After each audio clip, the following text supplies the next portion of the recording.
আপনি তো মনে হয় রতনের আম্মা। হ্যাঁ, আমি রতনের মা। রতন কনস্ট্রাকশনের কাজে বিদেশে 14 তলা থেকে পড়ে ওর দেহ ছিন্ন ভিন্ন হয়ে গেছে। আমি বিশ্বাস করি না, আমার পোলা আমার জায়গা দেখতে পারে না। রতনের ডেড বডি পচে এমন গন্ধ হয়েছে, আসলে আমাদের আর থাকা সম্ভব হচ্ছে না। বিচ্ছির একটা গন্ধ, আমি আর এক মুহূর্তে বাড়িতে থাকতে পারবো না। আমি আমার বাপের বাড়ি যেতেছি। আপনার ছেলে লাশের গন্ধ তো আমি এই বাড়িতে থাকতেই পারতেছি না। বাবা, তুমি এতটা সত্যবান?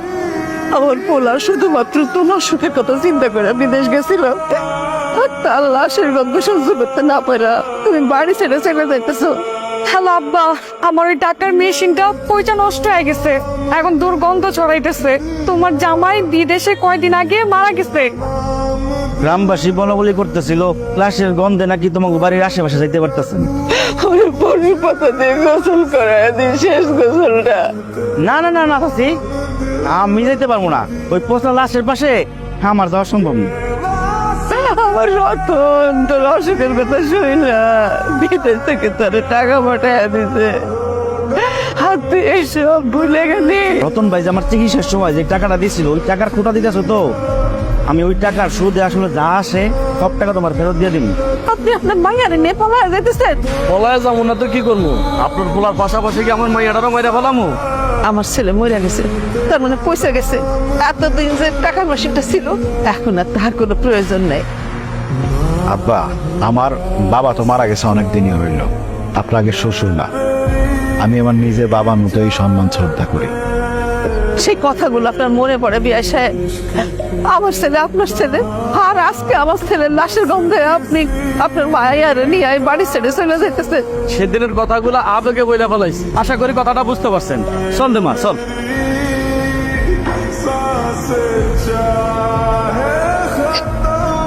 আসসালামু আলাইকুম। আপনি আমি আপনাকে পাশের উপজেলার একটা মসজিদের ইমাম হুজুর। আপনাকে বাড়িতে কে মারা গেছে? আমার ছেলে মারা গেছে। আপনার ছেলেটা বিদেশ থাকে? আমার সেই ছেলেটাই মারা গেছে ইমাম সাহেব। ওর লাশের গন্ধে ওর বন্ধু বান্ধব আত্মীয় স্বজন গ্রামের মানুষ সবাই চলে গেছে, এমনকি তার বউ পর্যন্ত চলে গেছে। আমি তো কোনো পচা গন্ধ পাইতেছি না, আমি পাইতেছি সুগন্ধ।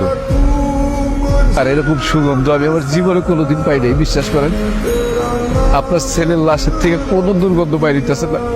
এই ইমাম সাহেব আসার পর লাশের ভেতর থেকে একটা সুগন্ধ বের হইতেছে। তো ইমাম সাহেব, আপনি কি আগে থেকে আমার ছেলেরে চিনতেন? আপনার ছেলের আমি আগে থেকেই চিনতাম। আর আপনার ছেলে বিদেশ যাওয়ার পরে আপনার ছেলের সাথে আমার নিয়মিত কথা হইত। বিদেশ যাওয়ার জন্য এতগুলো টাকা হারাই ফেলাই না। আরে এটা তো আমার ব্যাগ, আপনি কোথায় পেলে? আমি জেলা শহর থেকে আসার সময় বাসে বা কোথায় রেখে এসছি আমি নিজেই ভুলে গেছি। মানে ব্যাগটা হারাই গেছিল। আপনার কাছে ব্যাগটা আমার? জি, এটা আপনারই ব্যাগ। তবে ব্যাগের ভিতরে যে পাসপোর্ট আর ভোটার আইডি কার্ড ছিল, সেখান থেকে আপনার বাড়ির ঠিকানা নিয়ে তারপর আপনার বাড়ি খুঁজে বাইরে ফিরে চলে আসছে। আপনার টাকা আবার আপনি ফিরে পাইছেন। আপনার ছেলে বিদেশ যাওয়ার পরে আমার সাথে নিয়মিত যোগাযোগ রাখত, সবসময় আমার খোঁজ খবর দিত। একদিন আমি আমার ছেলে মেরে পেট পুরায় খাওয়াইতে পারতাম না। আপনার ছেলে কি করতো জানেন? প্রত্যেক মাসে মাসে আমার টাকা পাঠাইত। আমি নিতে চাইতাম না, কিন্তু আমার কইতো এটা আমার ভাতিজা আর ভাতিজির জন্য, আপনি না করতে পারবেন না। এখন আমি আমার ছেলে মেয়ে সংসার নিয়ে অনেক ভালো আছি। সে সব সময় ফোন করে আমার খোঁজ খবর নিত, আমার পরিবারের খোঁজ খবর নিত।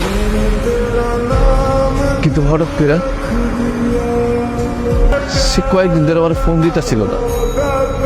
তখন আমি তার নাম্বারে ফোন দিলাম, দেখি মোবাইল বন্ধ। তখনই না আমার মনের ভিতরে জানি কেমন লাগতেছিল, তাই আমি দৌড়ে চলে আসলাম খোঁজ দিতে। আয়সা দেখি আমার মন কিন্তু বলতেছিল কোনো না কোনো মানুষ আমার ছেলেরে দাফন করার জন্য আসবে। আপনি আইছেন আমার পোলারে শেষ গোসল করানোর জন্য।